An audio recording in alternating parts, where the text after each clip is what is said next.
Everything you need to rhinestone a figure skating dress.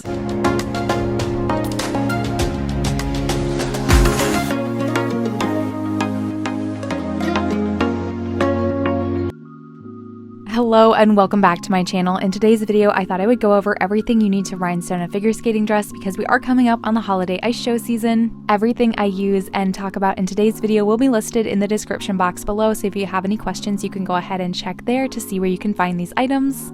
The very first step I recommend doing before even starting to rhinestone your costume is washing it. I know that not all skating costumes are able to be washed because of the dye used, so check with the company or the designer prior to washing it. I have a whole video on how to wash your figure skating dress, so if you have any questions, you can go ahead and check it out. I'll leave it here on screen and in the description box below. Now that we have done that step, it is time to rhinestone our costume, so here are all of the items you will need to start rhinestoning your figure skating dress. First thing you will need is E6000. You want to make sure you get the clear, transparent kind of E6000 glue. There are quite a few options out there, but this one that comes in this tube is my most trusted option. I also often use the E6000 fabric fuse. This comes in a bottle that has an applicator tip already attached to it, and so if I'm doing really small stones, anything under 12 SS size, and I need to do a lot, this works really well. However, there are pros and cons to both of these options. I don't reach for the E6000 fabric fuse as much as the traditional E6000 because this takes a lot longer for the glue to set, so I have to wait before I can apply the rhinestones, or else I find that it slides around a lot because it's very liquidy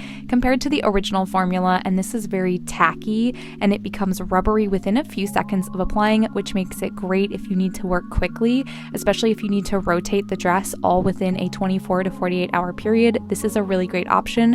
Where the E6000 fabric fuse, you have to wait a couple days before you can rotate your dress. However, if you absolutely hate the smell of E6000 from the traditional bottle, the E6000 fabric fuse option is a less pungent odor, so I highly recommend that if you do not like the odor of the original. The next item you will need is a rhinestone applicator. There are quite a few options out on the market, and I have gone back and forth between which ones I prefer. Overall, I think my favorite are these very cheap wax pencils. They look like white crayons, but they're not. They usually come in the Amazon rhinestone pack, so if you purchase a set from Amazon, you are most likely going to get a wax pencil included, and I really enjoy them. However, they do leave behind a wax white chalk residue sometimes if you're pushing hard enough. This is easily removable with an eyeglass cleaner wipe or anything you use to clean off your rhinestones once your dress is fully complete. It does not damage the dress, it's just kind of an annoying part of the process. So if you want to avoid that, you can pay a little bit more to get one of these gemstone picker tools. They do cost anywhere from $10 to $25, but they're a little bit higher quality wax that doesn't get left behind on the rhinestones. The next item you're obviously going to need if you are stoning your costume is rhinestones. There are so many different types, brands, shapes, sizes, colors, all of that when it comes to rhinestones. I can make a separate video about it,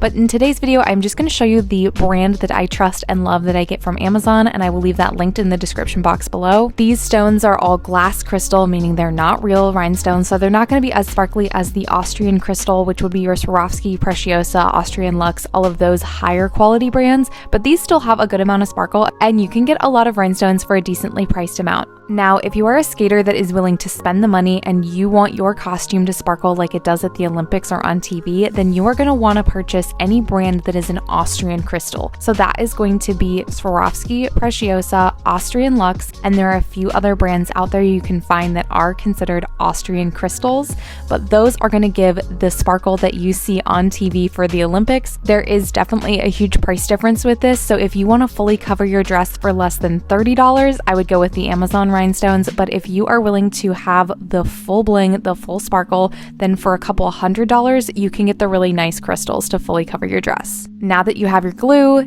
your rhinestone tool, and all of your rhinestones you're going to need to cover your costume, the next important item you're going to need is parchment paper. The parchment paper will act as a barrier between your costume and whatever you are putting your costume on to stretch it out while you are stoning it. I use a cabinet door that I got in the clearance section at Menards for like $1, and I use this to stretch out most of my costumes as a flat lay. If I need it to be on a mannequin for accurate size, or when I'm placing big pieces in areas that need to be stretched out that it mimics the body, I'll put it on a dress form. But for the most part, for easy stoning patterns, I just throw parchment paper on top of this cabinet door, and then I put the costume on top of it to start stoning. You can also get these specific plastic sheets that are made for rhinestoning projects, so you can peel anything off of it, and it's kind of like parchment paper, except it is reusable. I know there is something called an elephant board. I don't have it, but I do have it linked in my storefront, so I'll leave that in the description box below as well. Sometimes I will use these plastic rhinestoning sheets that I have. They're reusable. I like using them for when I make tags, but for the most part, I'll use them for rhinestoning pieces like hair accessories. So when I need the hairpiece to dry, but I don't want it to stick to anything, I will set it onto these boards, and then when it's dry, I just peel it off and nothing is damaged. But yeah, once you have all of these items, you're ready to start stoning, so make sure you put your costume on top of whatever you're going to start stoning on top of. So maybe that's a dress form, a mannequin, or it might be one of these boards or a rhinestoning sheet. You want to make sure that you give the glue an adequate amount of time to dry before you flip it over and work on the sides or the back side or anything that would involve moving the costume. The regular clear E6000 that comes in the traditional tube takes about 24 to 48 hours to fully cure and dry. To speed up this process, you can set a fan next to it, and sometimes you can let it dry for about a day and a half, and then you can take a hairdryer and you can either apply very low heat in some areas that still feel sticky to the touch, or you can use the cool setting to just blast the entire costume, and this will usually work. I do recommend waiting a full 72 hours or more to ensure that all of your rhinestones are dry prior to moving your costume around, wearing it to the rink, or anything like that. Sometimes if you don't wait long enough, you will run the risk of having rhinestones pop off, so it's always better to be safe than sorry. But yeah, that is it for today's video. I hope you enjoyed it. Like I said, I will leave everything linked in the description box below. Let me know if you plan on rhinestoning costumes anytime soon, and let me know if you're going to be participating in your club or local rink's holiday show this season. I'd love to hear about it. Anyways, I will see you in the next video.